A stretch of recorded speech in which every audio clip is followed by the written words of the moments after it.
Jadi guru itu udah susah, jadi anak guru lebih susah lagi. Siswa-siswanya mendemo kan, Ya, ngebelain temannya tuh. belain semua seluruh sekolah Pak. Ngerokok itu emangnya dia udah bisa cari uang? Iya. Kan dia belum bisa cari uang. Kalau dia bisa cari uang sendiri, dia ngerokok aja. Tapi kan juga jangan di sekolah. Kan ada beberapa tempat yang memang tidak boleh merokok. Merasa harus boykot nggak sekolah lagi, itu ada dua kemungkinan. Memang banyak yang ngancem, awas ya kalau sekolah ya, gitu ya. Atau emang keinginan pribadi. Kalau anak-anaknya dikit lembek lapor polisi ya, boleh dibilang ya saya aja kepikiran jangan sampai anak saya jadi guru gitu Pak. Menurut saya, si anak yang ngerokok itu juga mesti dipanggil sama polisi, Periksa ya. diperiksa.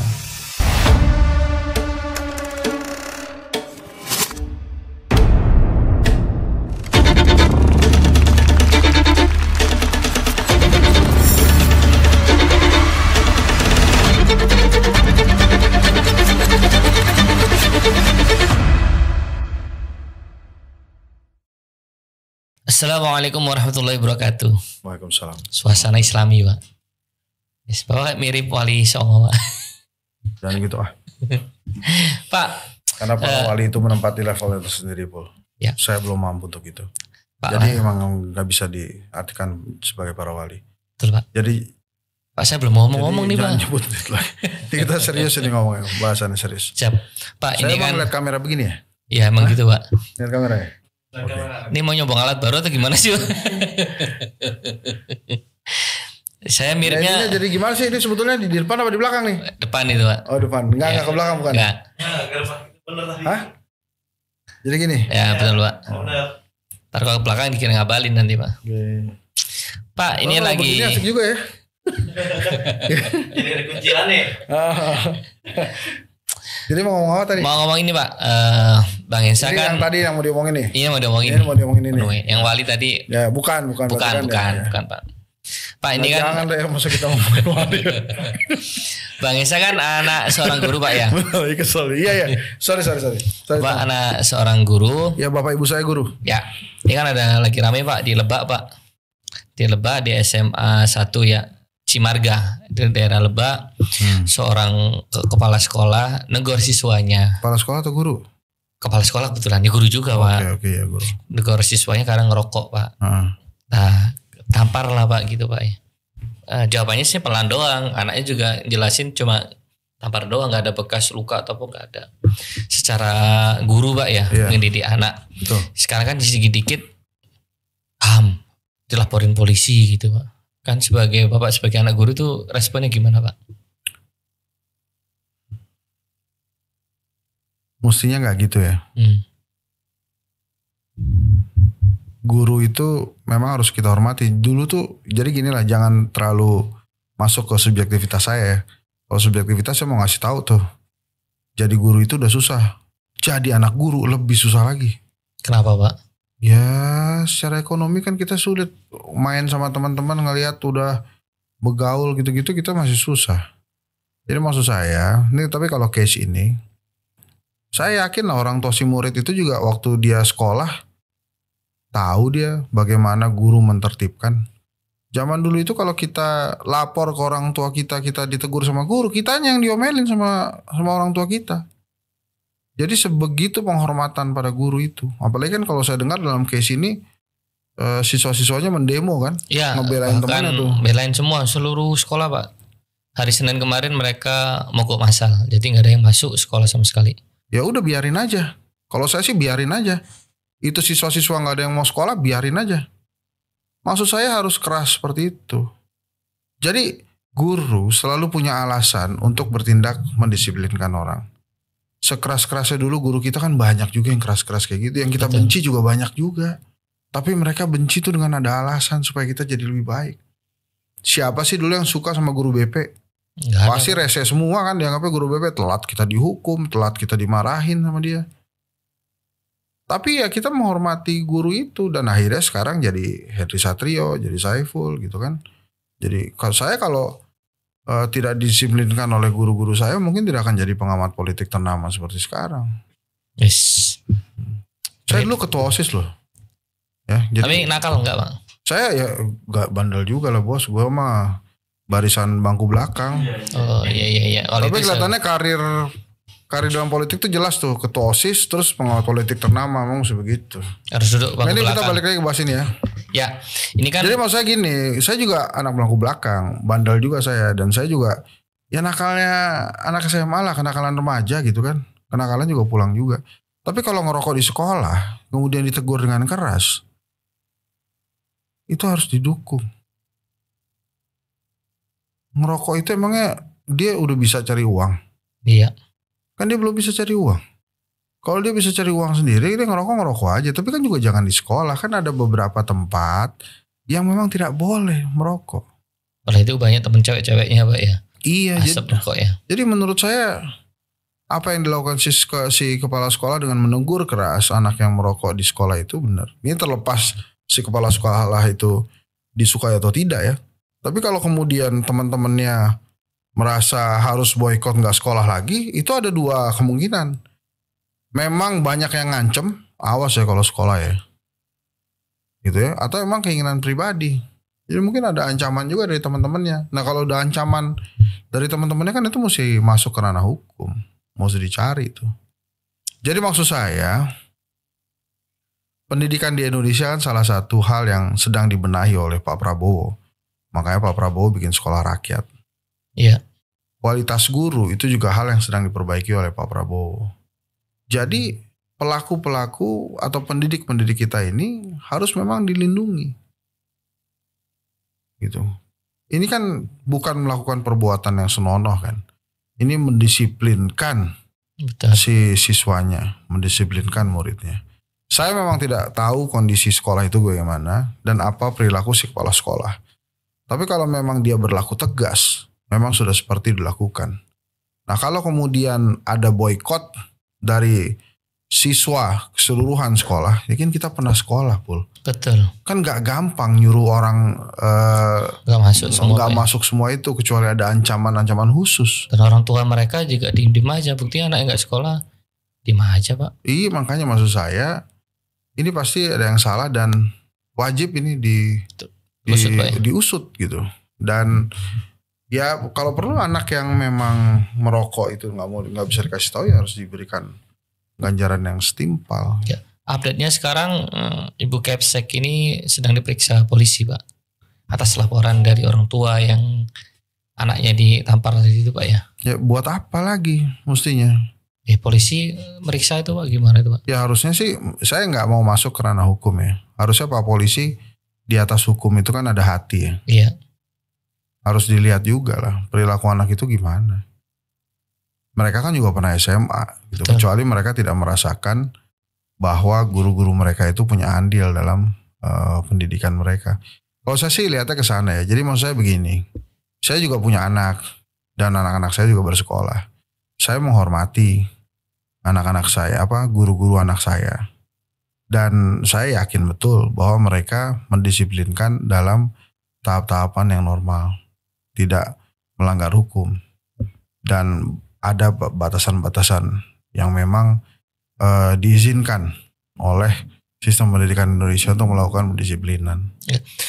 Menurut Bang Isa, ngelihat sekarang anak-anak sekolah Pak ya, boleh dibilang lemah lah Pak dibandingkan zaman Bang Isa, zaman saya dulu.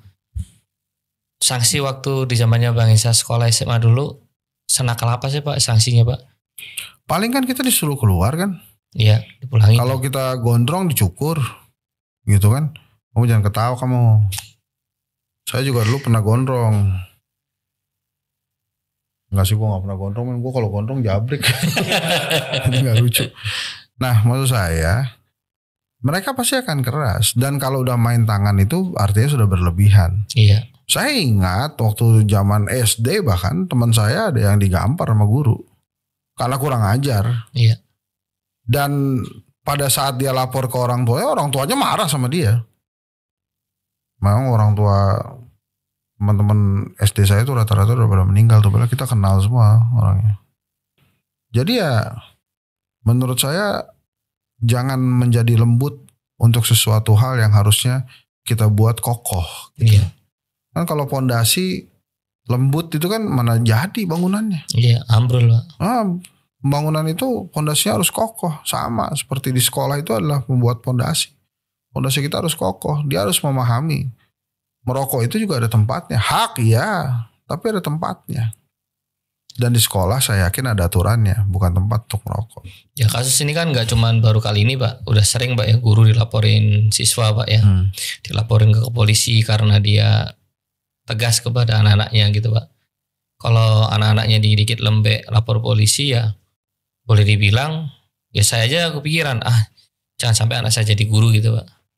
Iya, kalau saya juga dari kecil saya udah kasih tahu pul sama bapak ibu saya, Mas kamu jangan jadi guru lah, susah duitnya kata dia. Jadilah saya jadi dosen. Susah duitnya Pak, susah diangkat Pak. Jadi susah duitnya. Oh bisa Pak? Ya pokoknya gitu kan, gajinya kecil, uangnya nggak ada. Ya resiko dilaporin polisi. Ya saya malah jadi dosen, ternyata sama aja guru sama dosen. Beda lah Pak. Dosen kan gak tiap hari juga. Beda dikit pul. Nah ada saran Pak Ensa untuk anak-anak yang nonton video ini Pak?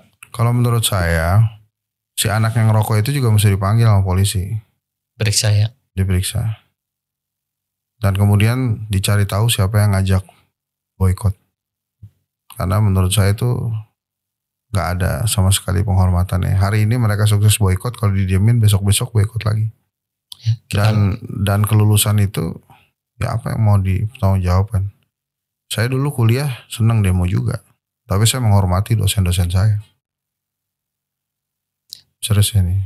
Kita lihat aja Pak, anak-anak yang tadi itu Pak, yang dikit lapor polisi, dikit lapor orang tua. Kita kan nggak tahu Pak ke depan dia bakalan jadi orang apa enggak itu. Maksudnya sukses apa enggaknya kan? Iya. Kalau dia nggak bisa hormat ke guru ya jadi apa nanti gitu kan? Ya karena kan sudah jelas itu nasihatnya, hormati gurumu, sayangi teman. Iya. Itulah namanya kaum murid budiman. Jadi ya itu harus terpatri itu. Dan mudah-mudahan ini nggak terjadi lagi ya. Iya. Karena kalau ini didiemin, kemudian aparat hukum juga salah menanganinya, maka ini akan jadi jurisprudensi contoh buat sekolah-sekolah lain untuk muridnya semena-mena sama guru, melanggar aturan semena-mena gitu. Akhirnya apa? Ujung-ujungnya sekolah cuma buat ngejar ijazah. Iya benar. Padahal ijazah juga kan bisa dicetak di mana aja. Iya. Pramuka iya. Ada. Jadi maksud saya jangan kemudian ijazah ini jadi tujuan, kan pendidikan yang utama. Tentang ijazah, bahkan ijazahnya belum jelas aja kan bisa punya karir yang bagus kan. Betul. Karena ada orang dalam. Jadi itu belok ke kanan itu Pak. Oh ya maaf. Jadi maksud saya jangan sampai kemudian pendidikan ini hanya sekedar untuk ngejar selembar kertas nama ijazah. Tapi harus ada yang lebih penting, moral dan integritas. Ya. Kan kalau integritasnya bagus, nggak mungkin kemudian nyetak ijazah di tempat lain. Atau belum lulus bilang lulus. Karena kan integritas itu penting. Nah, apalagi yang sekolah SMA 2 tahun gitu Pak. Oh itu udah belok kiri Bapak. Saya nggak ada maksud ngomongin orang-orang tertentu. Betul Pak. Ini adalah contoh pembelajaran. Ya. Kalau cuma kamu jangan ketawa-ketawa gitu. Ini ngomongin serius. Ini serius masalah pendidikan. Ini buat orang anak-anak kan semua mogok masal nih Pak. Otomatis kan orang tuanya kan nanya loh. Itu mogok masal atau mogok sekolah? Mogok semuanya nggak ada yang sekolah Pak. Semua nggak ada anak yang masuk. Dijawab sama dia udah mulai bingung. Ditanya ini mogok masal atau mogok sekolah, dia bingung. Masal 1 hari doang Pak. Oh. Jadi kalau menurut saya ya biarin aja. Absen jalan terus. Guru-gurunya datang terus. Nanti kita lihat siapa yang rugi kan. Iya. Tapi orang tuanya mereka ngedukung tuh anaknya gak sekolah. Iya kan aneh. Di luar dari yang tadi yang di rokok tadi Pak. Iya kan aneh.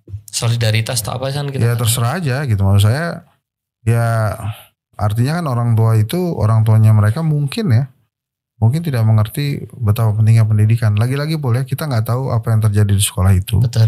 Tapi kalau dari media yang kita baca, perlakuan kepala sekolah untuk mendisiplinkan anak yang merokok di sekolah itu sangat wajar. Ya, kita udah lihat videonya, keterangan penjelasan dari kepala sekolahnya ya menurut saya ya wajar Pak. Iya. Misalkan saya dulu waktu SMA aja ada yang ngerokok, malah disanksi dikasih rokok berapa 1 pak lebih. Iya, suruh nyedot sampai habis tuh tengah lapangan. Betul. Itu kan akibatnya dulu ada aturan boleh ngeteng itu. Iya. Boleh ngeteng, harganya murah. Grendel atau apalah. Makanya sekarang bagus tuh, cukai dimahalin, nggak boleh ngeteng, jadi makin susah anak-anak sekolah mengakses rokok itu kan. Sekolah zaman saya dulu mondok, kita nggak hafal, saya masih ingat Pak, suruh ngangkat ring usuk itu Pak. Ya. Kalau kita ketiduran pas lagi wirid, digebuk tuh sama surban. Kalau kita keluar pondok di luar dari jam yang diatur, disuruh lari plus digundul. Dulu waktu saya sekolah, kapur melayang kemana-mana. Dan yang paling keren itu, dulu ada senjata guru untuk mendisiplinkan siswa itu. Garis. Penggaris kayu yang 1 meter itu. 1 meteran tuh Pak. 1,5 meter. Wah, bisa melayang kemana-mana itu. Udah kayak Star Wars ya. Dan itu kita memandang itu. Tapi jadi Pak, anak-anaknya kan jadi semua. Jadi jangan, maksud saya, misalnya mengatasnasari HAM. Kemudian hal-hal sepele lainnya. Jadinya nggak jadi apa-apa. Seperti tadi saya katakan, yang namanya pondasi itu harus kokoh. Iya. Dan di sekolah itulah pondasi kokoh itu terbentuk. Iya. Kalau pondasi nggak kokoh, pondasi lembek, baru sebentar aja runtuh itu rumahnya. Jadi saya sih menghimbau aparat hukum untuk lebih dalam melihat ini, bukan hanya sekedar hitam putih hukum, tapi juga ada tentang kemanusiaan. Terkadang kan memang sama lah, polisi juga nggak ada kan pendidikan polisi yang lemah kan. Pendidikan polisi kan semuanya memang keras. Akhirnya hasilnya polisi yang bagus-bagus gitu setelah lulus gitu kan. Gitu. Pak, ada pesan ke kepala sekolahnya Pak. Ya, untuk dukungan moral Pak. Ya, saya rasa bila mendisiplinkan itu hal yang tepat, saya sarankan untuk melanjutkan hal itu, mendisiplinkan siswa. Apa perlu dibikin aturan pemerintah itu Pak? Batasan mana guru boleh tegur siswa, mungkin boleh dipukul, boleh dicubit atau dipotong rambutnya? Ya itu kan saya rasa udah ada aturan tersendiri ya. Di sekolah itu. Itu kan viral kemana-mana. Kenapa sih kita harus potong rambut? Kan gak ada hubungannya sama antara belajar. Rambut dengan belajar. Tapi tahu nggak jawabannya apa, Bagus? Di situ Anda belajar untuk menaati peraturan. Karena aturan itu harus ditaati dan harus pelajari. Kan misalnya, kan kita miris ngelihat misalnya ada orang tua murid nganterin siswanya, nganterin anaknya, orang tua murid nganterin anaknya ngebonceng tapi lawan arah. Itu kan pasti anaknya pikir lawan arah itu nggak apa-apa. Iya. Padahal itu membahayakan dirinya dan membahayakan dia. Saya bukan ahli parenting, teman-teman semua. Tapi saya rasa kita semua punya tanggung jawab untuk menghadirkan generasi-generasi cemerlang yang bisa menghormati orang lain dan punya tanggung jawab pada dirinya sendiri. Ya. Gitu. Kalau saya sangat gedukung Bu Guru tadi, kalau di Islam pernah di pelajaran pondok itu, beliau bakalan dapat pahala jariah Pak, karena berbagi ilmu itu 3 amalan yang dibawa mati kan. Yang salah satunya yaitu memberikan ilmu, mengajarkan ilmu Pak. Tadi teruskan untuk guru-guru, jangan kapok, jangan takut dipanggil polisi atau apalah, selagi benar Pak ya. Selagi itu niatnya untuk mendidik anak. Yang penting kan guru-guru itu tidak melanggar hukum ya. Betul. Tidak melakukan pelecehan seksual atau apa ya, silakan aja. Lanjutkan. Siap, terima kasih Pak. Nanti kita sambung lagi di diskusi lagi. Sudah Pak? Oh sudah. Gak ada pesan-pesan buat Pak Prabowo gitu kalau saya lagi jadi host? Anda itu menyuruh saya Pak ada pesan-pesan buat Pak Prabowo gak? Ini giliran saya yang jadi tamunya, saya gak disuruh pesan-pesan pada Pak Prabowo. Itu aja Pak, saya mungkin Bapak ada pesan buat siapa ya Pak ya? Gak ada sih Pak. Oke, yaudah. Baik Pak Prabowo, terima kasih. Sama-sama. Semoga lancar di tahun-tahun berikutnya. Amin. Dan kita dukung perjuangan perbaikan pendidikan di Indonesia. Amin. Assalamualaikum. Lu yang tutup dong. Lu masih. Terakhir Bapak pesan-pesan. Oh iya udah selesai. Terima kasih sudah pesan-pesan Bang Esa. Kita sambung di lain waktu. See you.